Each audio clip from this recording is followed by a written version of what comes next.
Captain Ross stumbled through the dense alien forest, his body aching, his mind heavy with exhaustion. His ship had crashed weeks ago on this strange planet, and every day was a battle to survive. The sky was always a deep purple, the air filled with unfamiliar scents, and the nights were colder than any winter on Earth. Each night, he built small fires, but the bitter cold still seeped into his bones. His supplies were running low, and hope was fading fast. Tonight was worse. A sudden ice storm had swept through the forest, and his shelter was torn apart by the wind. His hands were numb, his face burning with cold, and his strength was leaving. Ross collapsed under a twisted tree, his body too weak to move, the cold creeping into his core. As his eyes fluttered shut, he thought this would be his end, frozen and forgotten on an alien world.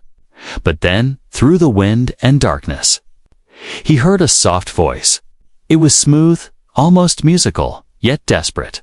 "I'll warm your bed, human." The voice was so close, so gentle, that Ross forced his eyes open. Standing above him was a tall figure, her violet skin glowing faintly in the darkness, her long silver hair dancing in the wind. Her eyes, large and shimmering like stars, looked down at him not with threat, but with worry. Ross tried to move, but his limbs wouldn't respond. The figure knelt beside him, placing her hands on his chest. A wave of warmth spread through him, as if the cold was being pushed away by her touch. She was real, not a hallucination. "You'll die out here," she whispered, her voice heavy with sadness. "Come with me, if you want to live." Ross, too weak to argue, felt himself lifted with surprising strength. The alien woman carried him through the forest, her warmth like a shield against the icy air. He faded in and out of consciousness, but he remembered the comfort of her body against his, the smell of strange flowers, and the sound of her soft humming. When he awoke fully, Ross was inside a small stone house.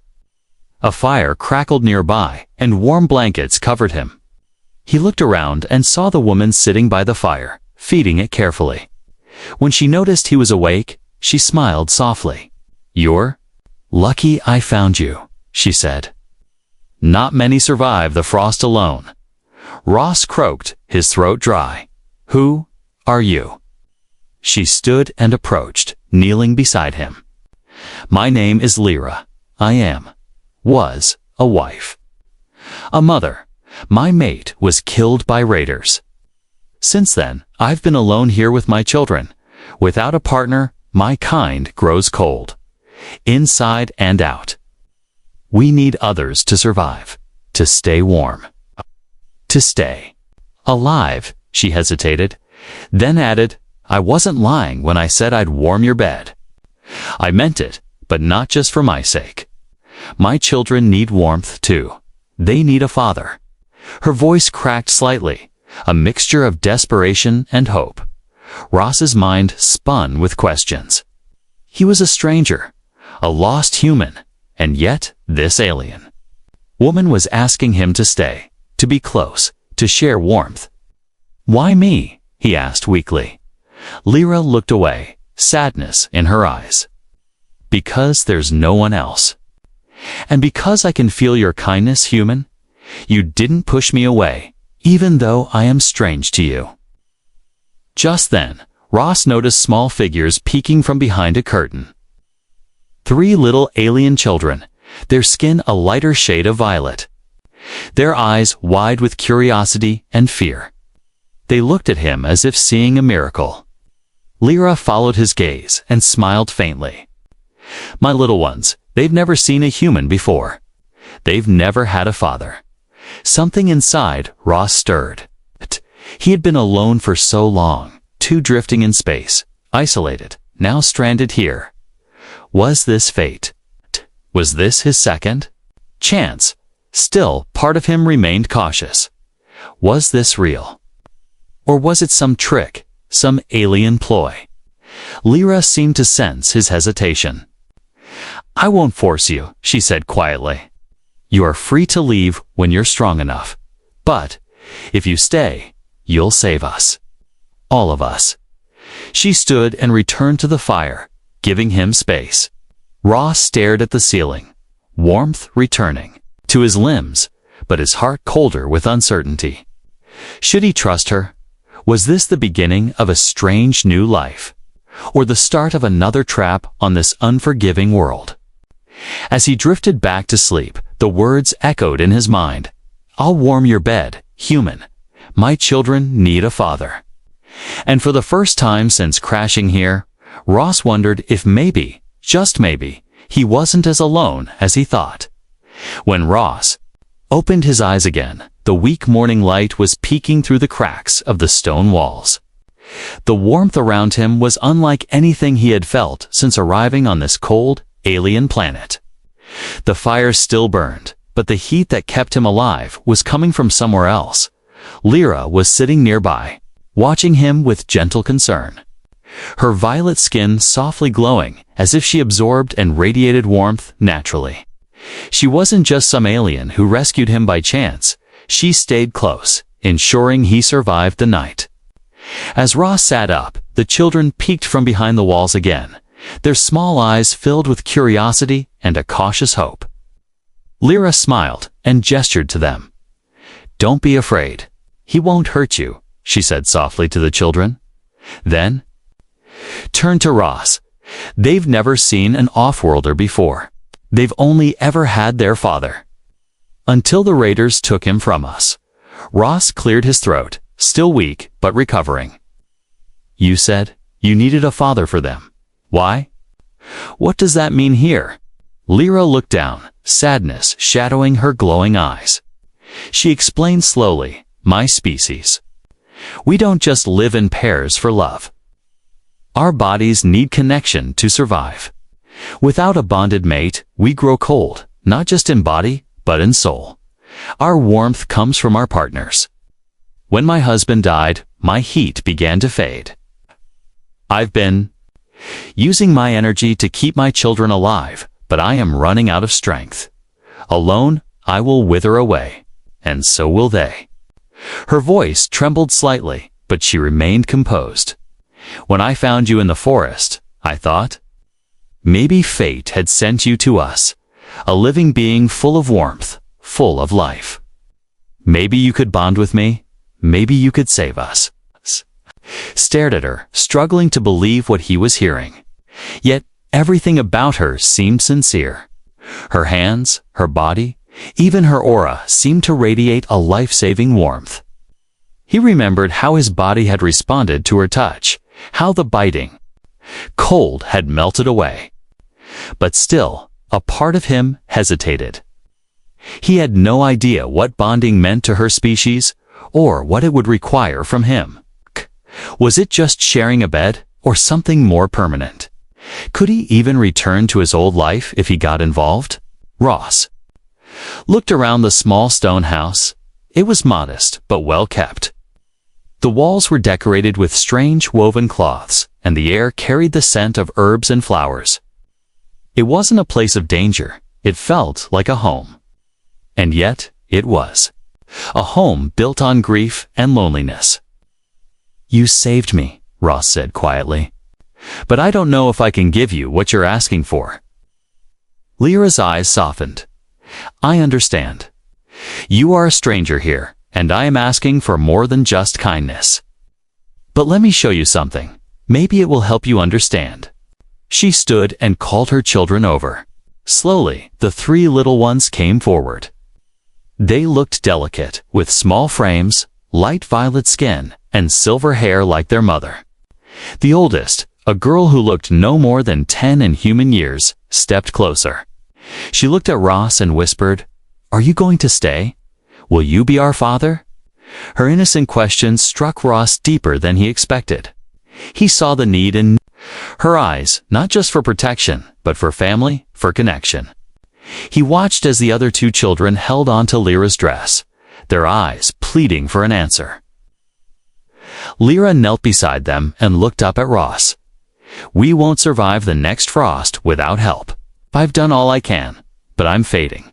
My warmth alone is not enough. I'm not asking you to love me right away, human. I'm asking you to stay, even if just for a little while, to give us a chance." Ross sat silently, the weight of the decision pressing on him. He wasn't sure if he was ready to be anyone's father, especially to alien children. Yet he couldn't ignore the way Lyra saved him, cared for him without knowing who he was. She could have left him to freeze, but she didn't. She carried him, risked her strength for a stranger. He owed her his life. "I don't know if I'm father material," he muttered, looking at the children. "But I'll stay for now, until I can figure things out." Lyra's face lit up with a soft, glowing smile. The children smiled too, their eyes brighter with hope. "Thank you," she whispered. "That's all I ask." That night, as the cold returned and the wind howled outside, Ross lay near the fire again. This time with Lyra resting nearby. Her presence was comforting, her warmth real. He didn't know what the future held, but for the first time since crashing on this planet, he didn't feel entirely alone. There was a widow and her children depending on him now. And perhaps, he thought, there was something here worth staying for, something deeper than survival. A family, a connection, a second chance. But danger still lurked outside the walls. And Ross had no idea that soon he'd have to fight not just for them, but for his own heart. Days passed slowly, but the cold seemed less harsh now that Ross had shelter and company. Lyra kept the small home warm, not just with the fire, but with her presence. There was something about her, something comforting beyond her glow and touch. She prepared meals from strange forest fruits and roots, and the children grew less afraid of Ross. They would sit close to him, asking questions about Earth, about humans, their eyes wide with wonder. Every evening, after the children slept, Lyra sat with Ross by the fire. She told him about her people, their customs, their connection to warmth and life. Ross listened, fascinated, yet cautious. He still wasn't sure what she truly wanted from him, but he couldn't deny he felt safe here, safer than he had in weeks. One night, Lyra sat closer than usual. The fire was burning low, and the air grew colder. Without thinking, she reached out and touched his hand. Ross flinched at first, but then he noticed the heat flowing into his skin, his blood feeling alive again. Lyra looked at him with soft eyes. "You're still so cold," she said. "You're kind. You live in warmth without realizing how precious it is." Ross chuckled dryly. "Back home, I never thought twice about it. But here, it feels like life itself." Lyra nodded, her fingers tracing gently along his wrist. "For us, it is life. Bonding with another keeps us alive. Without it, we fade inside first, then our bodies follow." Her voice trembled slightly, and Ross could hear the loneliness hidden behind her calm words. "Is that why you asked?" "Me to stay," he asked. "To be your what, mate?" Lyra hesitated, her eyes flickering with hesitation and hope. "Yes, but not just that. I need warmth. My children need strength, and you." She paused, as if searching for the right words. "You carry a fire inside, even if you don't see it. I felt it the first moment I touched you." Ross stared into the flames, unsure what to say. It was true when she touched him. He felt alive in ways he hadn't since the crash. His body recovered faster. His energy returned, and even his mind felt clearer. It was as if her presence was healing him, piece by piece. "What happens if I bond with you?" "Ha," he asked quietly. "What does that mean?" Lyra's cheeks flushed a deeper violet, a sign of her nervousness. "It means sharing more than space. It means sharing warmth. Every night. Skin to skin, heart to heart. Our energies blend. I won't drain you, I promise. But we'd be connected. And my children, they'd see you as their protector. Their father." The word father echoed in Ross's mind. He was a soldier, an explorer, not a father. Yet the thought didn't Scare him as much as it should. These children had no one else, and Lyra had shown him nothing but kindness. He looked at her, truly seeing her, the graceful lines of her face, the softness in her eyes, the strength hidden beneath her sorrow. She wasn't just surviving, she was fighting to keep her family alive. "I don't know if I can be what you need," Ross admitted, "but I don't want you to fade away. And I don't want them to suffer." Lyra smiled gently, her hand squeezing his. "Then let me teach you. Let me show you what it means to bond with us. There's no rush. Just stay close tonight." That night, for the first time, Ross didn't sleep alone. Lyra lay beside him, her body pressed gently against his. Her skin was soft and warm, her presence calming. She didn't push further, just rested with him, letting their bodies share heat. As he drifted to sleep, Ross felt something deep inside. A connection forming, fragile yet real. The next morning, he awoke, refreshed, stronger than he had since the crash. The children giggled nearby, whispering that the human must be magic, because he looked less sickly now. Lyra smiled at him, her glow brighter than before. "You're getting stronger." "And so am I," she whispered. But before Ross could reply, a sharp sound cut through the air, a horn echoing from deep in the forest. Lyra's smile vanished, her face pale with fear. "Raiders," she said, her voice shaking. "They've found us again." Fear gripped Ross's heart. He barely knew this planet, its dangers, or how to fight them. But when he saw the terror in the children's eyes, something inside him sparked. He couldn't abandon them. He wouldn't. Whatever bond was growing between him and Lyra, it was real enough that he wasn't going to let it break so soon. He stood up, fists clenched, ready to face whatever came next. The horn sound echoed again. Louder this time, carrying through. The trees like a promise of death. Ross's instincts from his soldier days kicked in instantly. He didn't know much about the raiders, but from Lyra's reaction, he knew they were brutal and merciless. Lyra quickly gathered her children, her hands trembling as she whispered, for them to hide under the floorboards, a secret space she had prepared long ago. The children obeyed silently, their wide eyes filled with fear. "They come to take everything," Lyra said in a low voice. "They killed my husband. They'll do worse if they find you. And me." Ross grabbed a thick wooden rod from beside the fire, the closest thing to a weapon he could find. "I'm not going to let them hurt you," he said firmly. Lyra shook her head, her eyes pleading. "You can't fight them alone, Ross. They're many, and they have weapons. I won't lose someone again." Her voice cracked, but Ross put a hand on her shoulder. "I may be just a human, but I'm not helpless. I've faced worse. But I need you to tell me what we're up against." Lyra hesitated, but seeing the determination in his eyes, she quickly explained. The raiders were not of her species. They were another alien race, brutish and greedy, who raided small settlements for slaves and resources.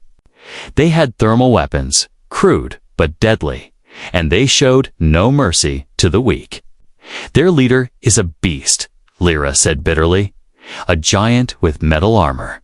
He enjoys taking lives slowly." Ross clenched his jaw. He didn't have weapons, but he had experience, strategy, and a reason to fight now. As the sound of stomping feet neared, he quickly scanned the house and surroundings. The house had only one entrance, but the walls were sturdy. There was a small back window, just big enough for the children to escape if necessary. "Listen," Ross whispered to Lyra. "If things go bad, take the children and run. Don't wait for me." "No," she whispered back fiercely. "We fight together, or we don't fight at all."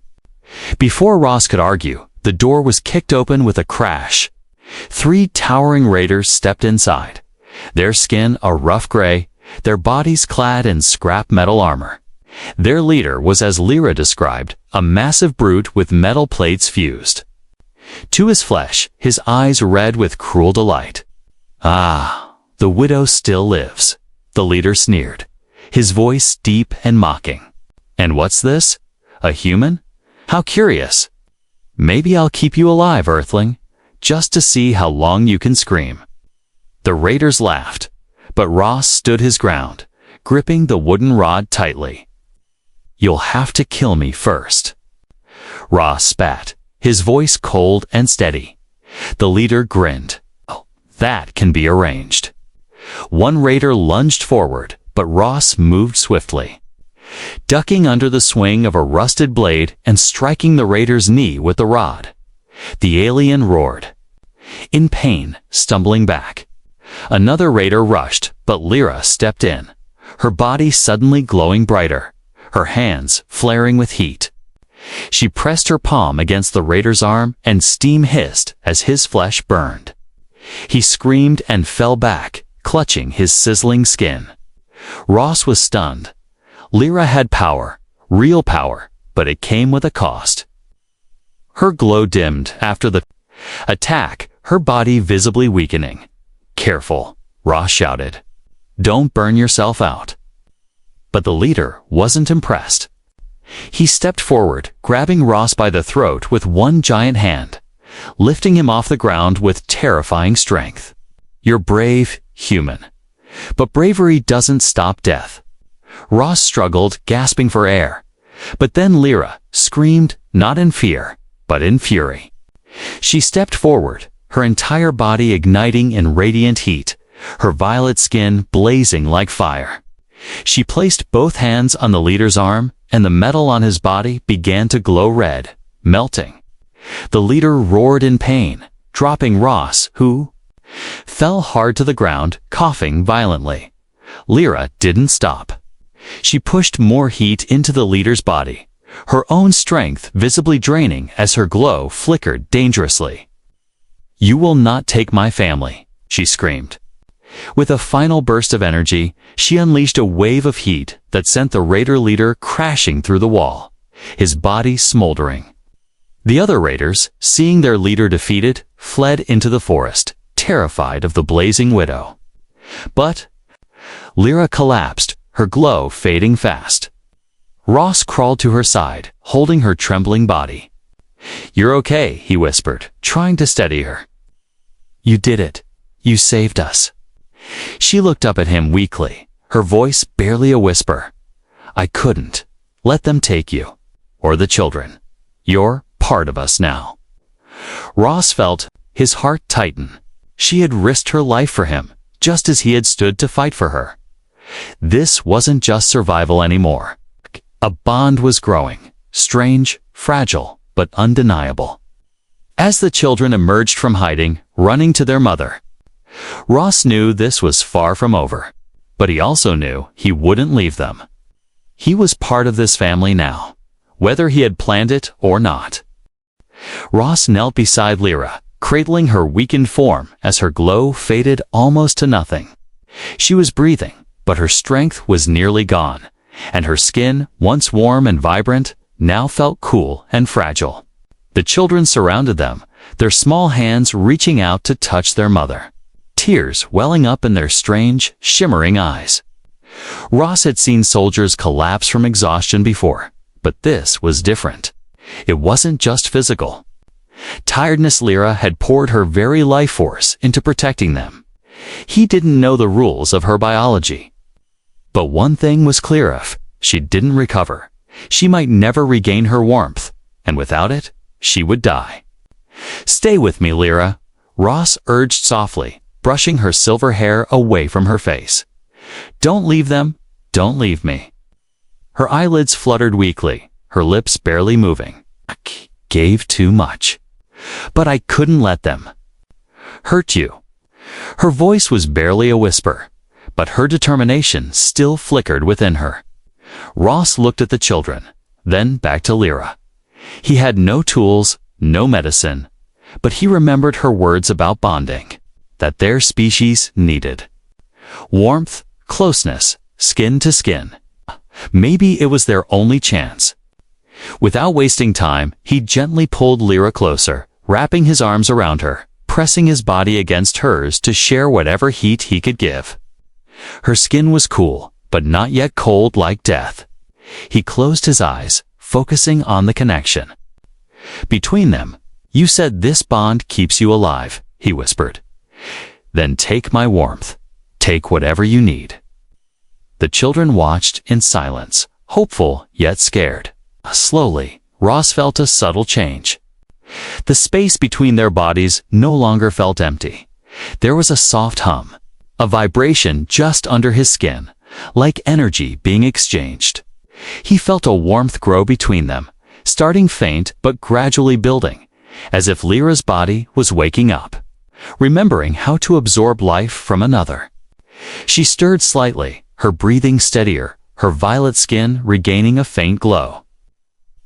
Encouraged, Ross held her tighter, his own body heating up, sweating even, but he didn't stop. He couldn't. She had risked everything to protect them. Now it was his turn. Minutes passed, maybe hours. Ross couldn't tell. But eventually, Lyra opened her eyes fully, her glow stronger, her expression filled with weak gratitude. You bonded," she whispered, surprised. Ross chuckled tiredly. "I guess I did. Didn't have much choice." She smiled faintly, her hand brushing his cheek. "Thank you, human. You saved me." The children cheered softly, hugging. Their mother, their joy palpable. The family was whole for now, but Ross knew the danger wasn't truly over. The raiders had been beaten, but they would return with reinforcements, especially after the humiliation of their leader being burned and thrown through a wall. They wouldn't forgive or forget. Lyra slowly sat up with Ross's help, her strength returning bit by bit. She looked at him seriously. "I have more power, Ross, but it drains me. It can kill me if I overuse it without a bond to recharge. That's why my kind bonds with a mate. The connection feeds our strength, keeps our fire alive. Without you, I wouldn't have survived that fight." Okay. Ross nodded, understanding now. "So, I'm your mate now." Lyra blushed, her violet cheeks darkening. "By our ways, yes, the bond is formed. But it doesn't have to be more than that, unless you wish it." Ross thought for a moment. He'd been a lone soldier, a drifter, with nothing waiting for him back home. But here, in this strange place, he had people relying on him, a family. Of sorts. And deep down, he didn't hate the idea. "I'll stay," he said firmly. "You're not fighting this alone anymore. We'll protect this home together." Lyra's smile returned, brighter than before, and the children giggled, excited by the idea that their human protector was truly staying. But Ross knew they needed more than hope and warmth. They needed defenses, plans, and strength. He spent the next few days reinforcing the house, crafting makeshift weapons from forest materials. And teaching Lyra and the children basic defense. Tactics, Lyra's energy returned faster now that they shared warmth every night, their bond growing naturally. And with each passing day, Ross felt stronger too. Not just physically, but emotionally. He was no longer a lost, broken man. He was part of something bigger, a protector, a mate, a father figure. And though the shadow of the raiders loomed large, Ross was ready. He wouldn't let anyone take away what he had found, not without a fight. The days that followed were filled with a kind of peace that Ross hadn't felt in years. The air was still cold, the forest still dangerous, but inside the stone house, there was warmth, not just from the fire, but from Lyra and her children, from the bond that now connected them all. Ross worked tirelessly to fortify the home, using his soldier's experience to turn the fragile structure into a small fortress. He sharpened wooden stakes, reinforced the walls with heavy stones, and created traps around the perimeter of their home, simple but deadly. Lyra watched him closely, sometimes helping where she could. sometimes just sitting by the fire, her glow brighter each day as their bond grew stronger. At night, they shared their warmth, lying close together, skin to skin. But it wasn't just for survival anymore. Closeness had formed between them, an understanding that didn't need words. Ross still couldn't explain it fully, but when he held her, he felt her energy blending with his, as if their hearts beat in sync, each one fueling the other. The children began calling him something in their native tongue, a word that Lyra translated shyly as Father Warmth. It made Ross's heart ache in a way he hadn't felt before. He was becoming part of this family, not just in name, but in spirit. He taught the children how to defend themselves, how to run, how to hide, how to fight if they absolutely had to. They listened with wide eyes, eager to learn from the strange human who had become their protector. In return, they taught Ross about the planet, the safe routes to eat, the animals to avoid, the places in the forest where the ground was soft and deadly. It was an exchange of knowledge, of survival, of life. One evening, as the sun dipped low, casting the sky in hues of purple and gold, Lyra sat beside Ross on the wooden bench he had built outside. She looked at him, her eyes reflecting the fading light, her expression thoughtful. "You've changed since the day I found you in the forest," she said softly. "You were alone, cold, lost. Now you have fire in your eyes again." Chuckled lightly. "I guess I needed something to fight for. Or someone." Lyra smiled, her hand gently finding his. "You've given my children hope, a future. You've given me life." She hesitated, then added, "In my people's way, when a bond is formed and proven strong, we mark it. It's a sign of unity, of family." Ross raised an eyebrow. "Mark it? How?" She blushed, her violet cheeks deepening. "A small ritual. A symbol drawn between us, binding the warmth we share. If you wish, I can show you." Ross nodded, curiosity and an unspoken desire filling him. "Show me."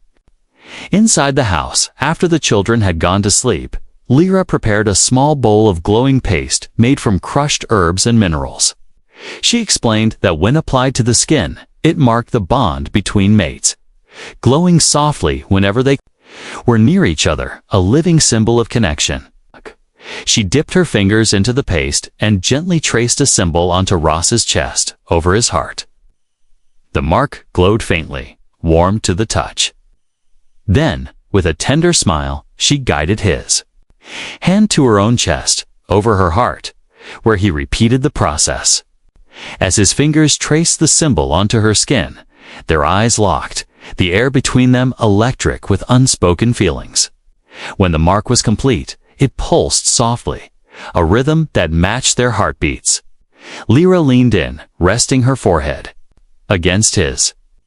"Now, no matter where you are, I'll feel your warmth," she whispered. Ross smiled, feeling the strange but comforting hum of the bond within him. "And I'll feel yours."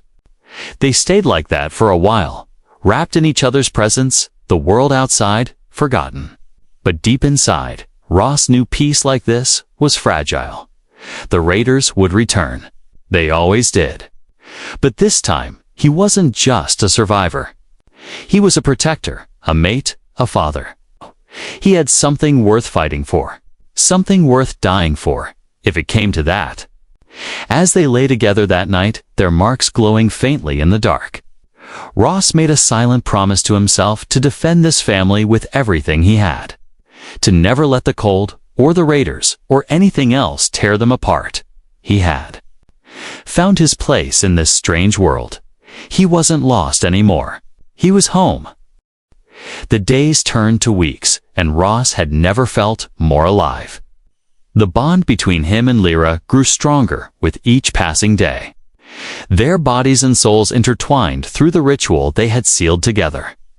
The children, once shy and uncertain, now ran to Ross every morning, eager to learn, eager to play, and eager to simply be near the man who had become their protector. The house was no longer just a shelter. It was a home, filled with laughter, the smell of cooked meals, and the steady pulse of warmth that came from a family united not by blood, but by choice. Ross had accepted his role without realizing it fully, not just as a survivor, but as a father, as a mate, and as the pillar that held this little family together. He taught the children how to build, how to defend, and how to read the signs of the forest. In turn, they showed him the secret places of their world. Caves where crystals hummed with energy, streams where the water sparkled like silver, and meadows where strange flowers bloomed under twin moons. It was a life he hadn't imagined, yet it was one he couldn't imagine leaving behind. But the shadow of the raiders still lingered in his mind. He knew they hadn't forgotten the humiliation of their defeat, especially after their leader had been burned and broken by Lyra's power. And then, one evening, as the sky turned a deep indigo, Ross saw the smoke in the distance, a dark, heavy pillar rising beyond the forest. He knew instantly. The raiders were coming back, and this time, they were coming in force. He didn't waste time. "They're coming," Ross told Lyra, his voice steady but urgent. She nodded, her glow flickering with both fear and determination. "We will stand together," she said, her eyes fierce. They prepared the house, activating the traps Ross had built, sharpening the makeshift weapons. Lyra gathered the children, explaining what was happening, but promising that this time they were not alone. "Your father will protect us," she said softly, her eyes shining with pride. The word father made Ross's heart heavy, but not with fear, with a purpose stronger than anything he had ever known.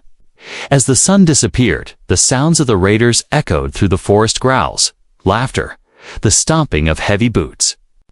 They emerged from the trees like shadows made flesh, their eyes glowing red in the dark, their weapons crude but deadly. At their front was the leader, his body now scarred and partially melted from Lyra's previous attack. His metal plates twisted and blackened. His eyes locked onto Ross and Lyra with pure hatred. "You think you can defy me, little widow?" He spat, his voice a harsh snarl. "This time, I'll take you, your spawn, and your human toy." Slowly, Ross stepped forward, gripping a long, sharpened spear he had crafted. "You're not taking anyone," he said coldly. "You'll die trying." The raiders laughed, but the leader's smile was twisted with rage. "Then die, human." The battle erupted in chaos. The traps caught. The first wave of raiders, spikes from the ground, nets that pulled them into the trees, pits covered with leaves. But still more poured in. Ross fought with everything he had, his body moving on instinct, each strike driven by the need to protect his family. Beside him, Lyra shone like a living flame, her hands radiating blistering heat, burning any raider who came too close. She was powerful, but Ross could see the toll it took on her. Each burst of energy dimmed her glow, drained her strength. He fought harder, shielding her, cutting down enemies with wild precision. The children remained hidden, as instructed. But their small voices could be heard praying, calling for their parents to win, to survive. Then the leader charged, swinging a massive blade, aiming straight for Lyra. Ross intercepted him, there. Weapons clashing, the force nearly knocking him down. But he stood firm, his muscles burning, his heart roaring. "You'll never touch them," Ross growled, pushing back with all his might. "They're my family now," the leader sneered. "Then die with them." He swung again, but before the blade could land, Lyra screamed, her body igniting in a brilliant blaze. She touched the leader's arm, and the metal fused to his skin began to melt, his flesh sizzling. The leader howled, but Ross took the chance, driving the spear deep into the alien's chest. The brute gasped, the fight draining from his eyes, and then collapsed, dead. The remaining raiders, seeing their leader fall, broke and ran, vanishing into the forest like cowards. Silence fell, broken only by the heavy breathing of Ross and Lyra. He turned to her, catching her as she wavered. Her glow faint, but still there. "We did it," she whispered, her voice weak but happy. "We protected them." The children rushed out, hugging them both, their cheers of joy filling the night air. Ross smiled, holding them close. They had won, not just the fight, but their future, as dawn broke, painting the sky with gold and purple. Ross stood with his family, Lyra by his side, the children around them, their home safe. He wasn't a lost human anymore. He was a father, a protector, a mate, and when Lyra whispered, "I'll warm your bed," human. "My children have a father now," Ross smiled, knowing that here, on this alien world, he had finally found his home.